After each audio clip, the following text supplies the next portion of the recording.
Bonjour à tous, c'est Sunnyven de la team Soulcard. Aujourd'hui on se retrouve pour faire la présentation du deck Hérovision, qui est un deck qu'on fait dans la lignée des archétypes de bataille de légende. On a déjà fait Guêpe de bataille, vous pouvez retrouver le lien de la vidéo dans la description. Donc aujourd'hui ce sera les Hérovision. Donc j'ai fait un petit deck assez sympa, qui tombe plutôt pas mal. J'ai combiné dedans des Hérovision, des héros élémentaires et des héros de la destinée.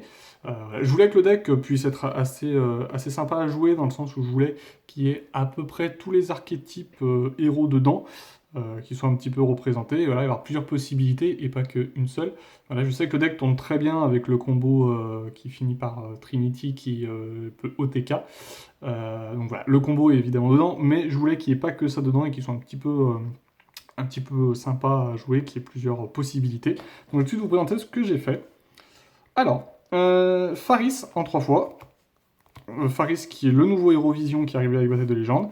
Donc lui, il a pour effet principal de s'invoquer spécialement en défaussant un monstre héros de la main. Et lorsqu'on le fait, on peut poser un autre monstre Hérovision du deck directement dans la zone magie et piège. Ce qui est assez sympa parce qu'après, ils peuvent se réinvoquer. En général, quand on joue lui, on va aller chercher Increase Hérovision. Donc Increase, lui, quand il est dans la zone magie et piège, on peut sacrifier un monstre pour l'invoquer spécialement, et invoquer spécialement un autre Hérovision du deck. Donc très souvent, on joue Faris. Faris va chercher Increase en le posant dans la zone magie et piège. Increase sacrifie Faris, Faris s'invoque, et on va chercher un autre Hérovision. Et là encore, en général, on va aller chercher Vion Hérovision. Donc Vion, quand il est invoqué normalement spécialement, on peut envoyer un héros du deck au cimetière. Et deuxième effet, une fois par tour, on peut bannir un monstre héros. Et si on le fait, on peut ajouter une carte magique ou piège polymérisation.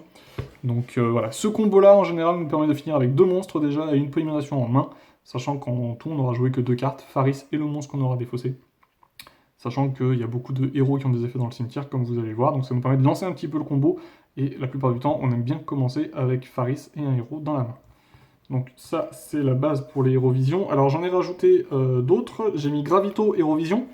Gravito, lui, permet de récupérer des monstres héros qui sont bannis quand il est invoqué normalement ou spécialement. Donc ça peut être intéressant parce qu'on va voir qu'on bannit assez souvent des cartes. Son deuxième effet, c'est qu'on peut sacrifier cette carte pour invoquer spécialement 2 monstres Hérovision qui sont dans les zones magie et piège. Donc ce qui peut souvent arriver en tour 2 ou tour 3 par exemple. Donc ça c'est sympa, c'est un coup pour 2, c'est plutôt cool. Et le dernier Hérovision que j'ai mis, c'est Poisonneur Hérovision. Lui, sa seule particularité, c'est que quand il est invoqué depuis la zone magie et piège, il va diviser par 2 l'attaque d'un monstre face recto sur le terrain. Donc ça va permettre de passer des monstres plutôt imposants. Donc c'est plutôt sympa. Donc ça c'était pour la base des Hérovision. Ensuite, au niveau des héros élémentaires, donc forcément j'ai mis Brume de l'ombre. Alors Brume de l'ombre je l'ai mis 2 fois. J'aurais aimé la mettre 3 fois, mais j'en avais que 2 malheureusement. Brume de l'ombre, c'est une carte plutôt sympa qui est très polyvalente parce qu'elle va permettre, si elle invoquée spécialement, d'ajouter une carte magique rapide change. Donc ça comprend changement de masque et changement de forme. Et ça va également permettre, si elle est envoyée au cimetière, d'aller tuto un héros des éléments depuis le deck. Et je vous dis héros des éléments, mais même pas, c'est un héros tout court depuis le deck. Donc ça permet de rapidement accélérer le deck. Et souvent, par exemple, on va envoyer, avec Vion, avec son premier effet, on va envoyer Brume de l'ombre, ce qui permet du coup après d'aller tuto un nouveau héros. Et comme si on fait le combo dont je vous ai parlé tout à l'heure, on n'a toujours pas fait d'invocation normale, on peut continuer à enchaîner. Donc elle, ce serait bien de la mettre en 3 fois, mais bon, je n'en avais que 2. Il faudrait que j'arrive à en trouver une troisième. La troisième qui manque, du coup, moi je l'ai remplacée par un Blazeman, héros des éléments. Donc Blazeman, quand elle est invoquée un monstre spécialement, on peut aller chercher une carte magique polymérisation depuis le deck et la mettre à la main. Son deuxième effet, c'est qu'on peut lui faire prendre l'attribut que l'on veut en fait en envoyant un héros des éléments depuis le deck au cimetière. Donc je peux par exemple lui faire passer de ténèbres ou un autre attribut si j'en ai d'autres.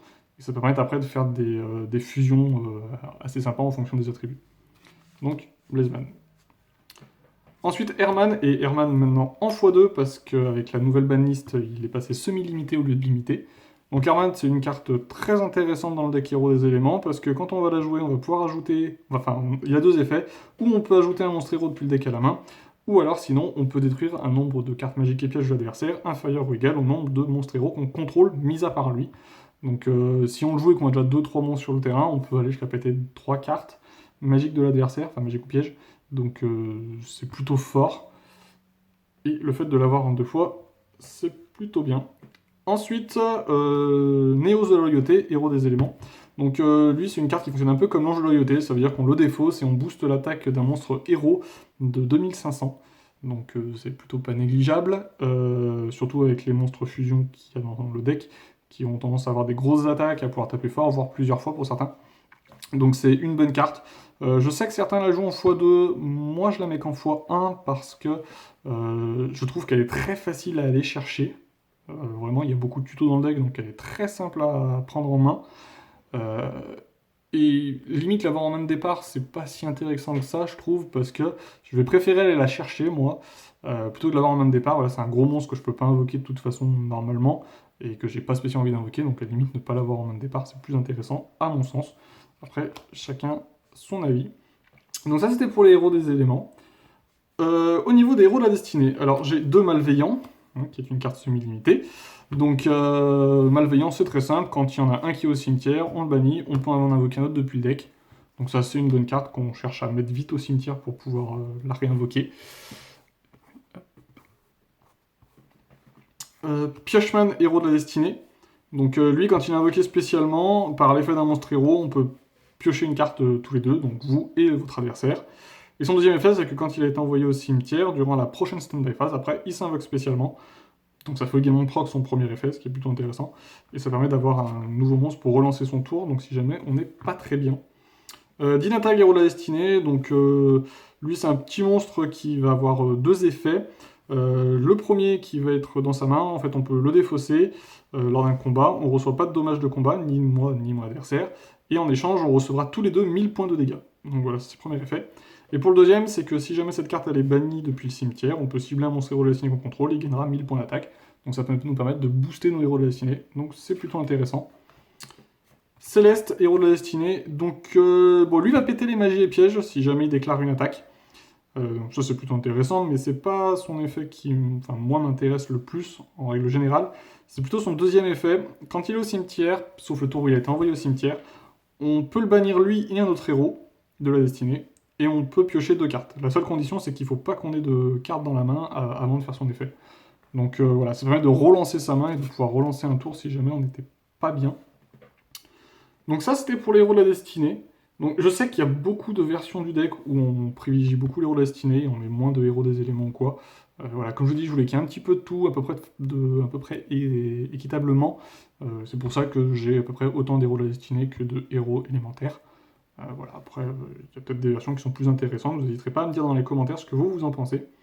Alors, j'ai mis un Gamciel Tortue Marine Keiju. Donc bah déjà c'est une carte puissante, forcément c'est un kaiju, donc il peut sacrifier un monstre du terrain adverse, donc on peut éventuellement passer des monstres qui sont compliqués. Mais c'est pas pour cette raison-là réellement que je l'ai mis surtout parce que c'est un monstre haut et que je voulais mettre 0 absolu, je vous le remontrerai tout à l'heure, qui est un fusion héros des éléments de l'extra deck, et du coup on peut utiliser Gamciel pour l'invoquer. Et en fait, c'était le seul monstre d'attribut haut que je trouvais intéressant à mettre dans ce deck. Très franchement, j'en ai pas trouvé d'autres pour l'instant. J'avais bien en tête j'ai plus son nom, c'est le poisson rouge, là, on dirait une espèce de pantoufle qui permet d'invoquer spécialement des monstres de niveau 4 de mémoire. Donc ça aurait pu comboter avec Brume de l'ombre, mais c'est une carte que je n'ai pas. Donc c'était la seule carte que je possédais qui me semblait intéressante, donc la tortue marine Kaiju. Ensuite, au niveau d'Entrap, j'ai mis un illusionniste d'effet et 2 floraisons de feu. Donc, illusionniste d'effet qui va annuler l'effet d'un monstre sur le terrain pendant la même phase de l'adversaire, et floraison de feu qui va empêcher les tutos, les envois au cimetière et les invocations depuis le deck. Voilà. Donc, ça c'était pour les monstres. Au niveau des magies, je joue 2 polymérisations. Donc forcément, des Kero, obligatoirement, il y a des polymérisations pour pouvoir invoquer les monstres fusion de l'extra deck. Une fusion miracle. Donc cette carte-là, elle permet de faire également de polymérisation, mais seulement elle utilise des monstres qui sont dans le cimetière. Donc ça permet de recycler des monstres qu'on a déjà joués. Comme je dis, je joue également avec des héros masqués, donc il y a 2 changements de masque, qui peuvent être tuto par invocation spéciale avec l'effet de brume de l'ombre. Également un changement de forme. Changement de forme, ça me permet surtout d'invoquer des héros masqués que je peux pas invoquer avec les attributs que j'ai actuellement dans le deck. Donc souvent si j'ai un monstre fusion que je veux pouvoir invoquer un autre, comme ils sont près tous de même niveau, je peux jouer changement de forme pour avoir un monstre d'un autre attribut. Donc c'est plutôt intéressant, ça peut des fois aussi servir de faire un OTK, comme c'est une magie rapide. Donc voilà, bon, en une seule fois, mais c'est une carte que je trouve plutôt intéressante. Et également une fusion de la destinée. Alors je sais qu'il y a beaucoup de versions où on met beaucoup plus de fusion de la destinée, c'est une carte très puissante, je suis d'accord. Mais voilà, comme je vous ai dit, moi je voulais que le deck ait le plus de types de monstres possible. Et comme j'ai beaucoup de héros d'attributs qui sont pas ténèbres dans le deck et que ça empêche d'invoquer autre chose que des ténèbres, voilà, je voulais pas trop la mettre, mais voilà, étant donné que c'est une puissante carte, je la mets quand même en une fois. Ensuite, les cartes qui ne permettent pas de faire des fusions au niveau des magies, on a Appel les 13 qui vont nous permettre d'aller tuto un monstre héros des éléments depuis le deck à la main. Ça, c'est plutôt intéressant. Héros vivant, qui permet d'invoquer spécialement un monstre héros des éléments depuis le deck. Simplement, il faut payer la moitié de ses points de vie, il faut contrôler aucun monstre. Mais ça permet souvent de lancer son combo. Renfort de l'armée, qui permet d'aller tuto un monstre guerrier de max niveau 4 depuis le deck, donc autant dire quasiment tout le deck. Monster Reborn, pour rappeler un monstre qui est au cimetière.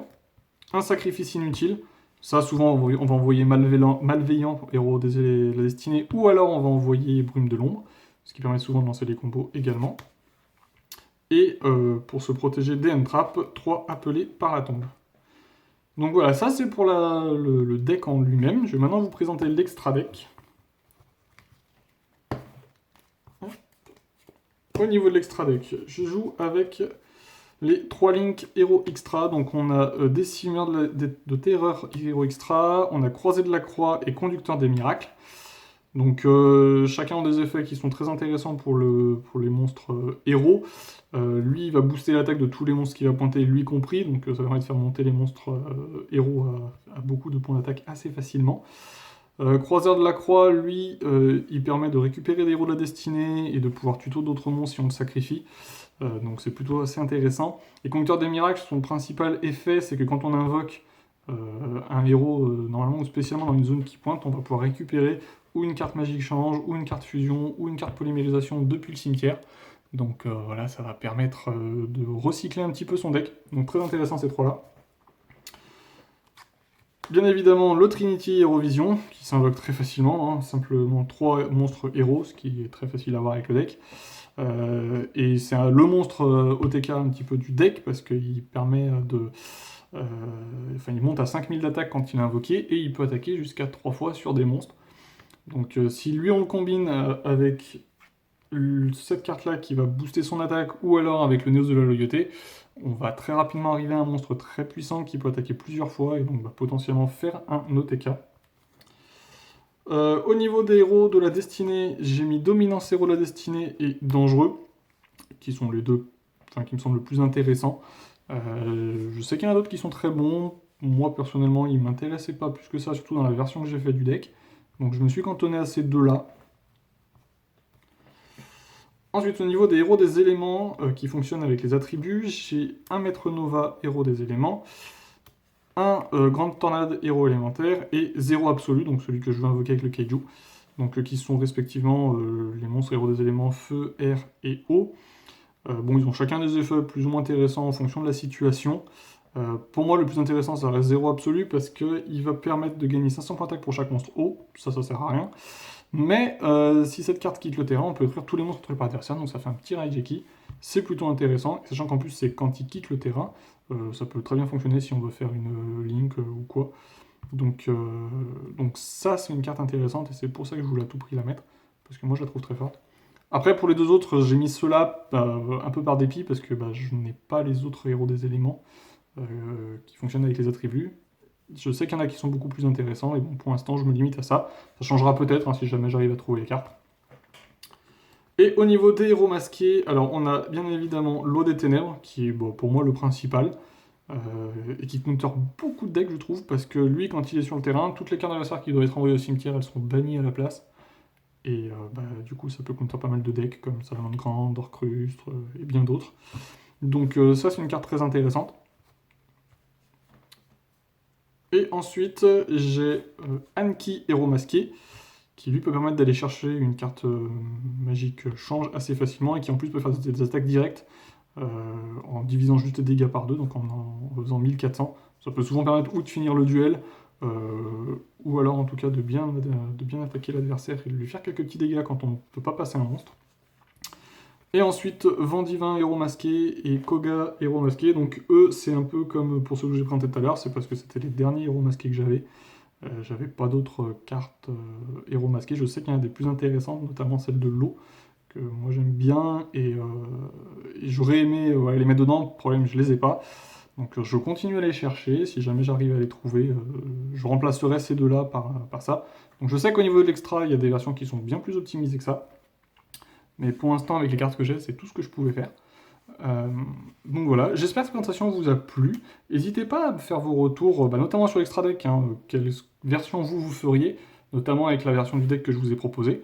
N'hésitez pas aussi à me proposer des petites modifications pour le deck, notamment sur le gamme ciel, si jamais il y a moyen de changer, de remplacer par un autre monstre haut qui peut être plus intéressant.